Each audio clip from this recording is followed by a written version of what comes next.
we used to put up with a lot more. Contrary to popular belief, I was on the Today Show this week, and I think all of them on the set were like, who, what? Talking about the founders. It wasn't civil back then. It was very much the opposite. If you called somebody and said, you offended me, back then, you would end up in a duel, most likely. You probably remember that in 1804, our sitting vice president, Aaron Burr, actually killed Alexander Hamilton in a duel. He was our vice president. I don't know, that was kind of, there's violence. Burr was upset at Hamilton's journalistic defamation of his character. They were anything but civil back then. Many times, they published news articles using a fake name or synonym to get their jabs in. Here are some of the jabs. These were in news articles. Remember, they didn't have the internet bloggers. John Adams, I was going to say they didn't have Media Matters and George Soros, but they may have had George Soros, I'm not sure.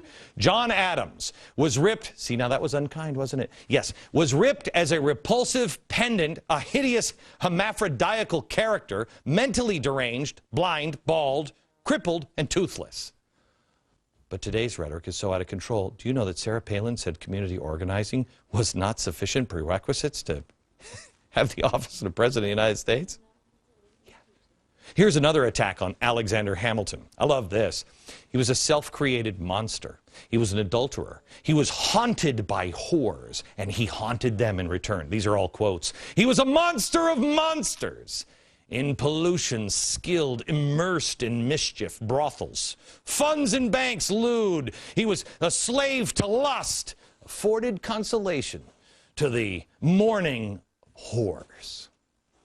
But today, things are so out of control that CNN used the word crosshairs. Thomas Jefferson was called, look this all up, please. Please do your own homework. Don't take my word for it. Thomas Jefferson was called a mean-spirited, low-lived fellow, the son of a half-breed Indian squaw, sired by a Virginia mulatto father. Opponents warned that under a Jefferson presidency, murder, robbery, rape, adultery, incest, openly taught and practiced if Jefferson wins. The air, quoting, will be rent with the cries of distress, the soil soaked with blood, and the nation black with crimes.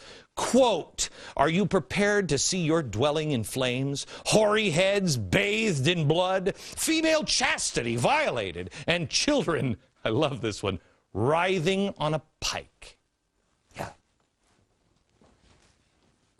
But the Tea Party rhetoric is far worse today. Oh, born free, taxed to death. Don't underestimate the we the people. What?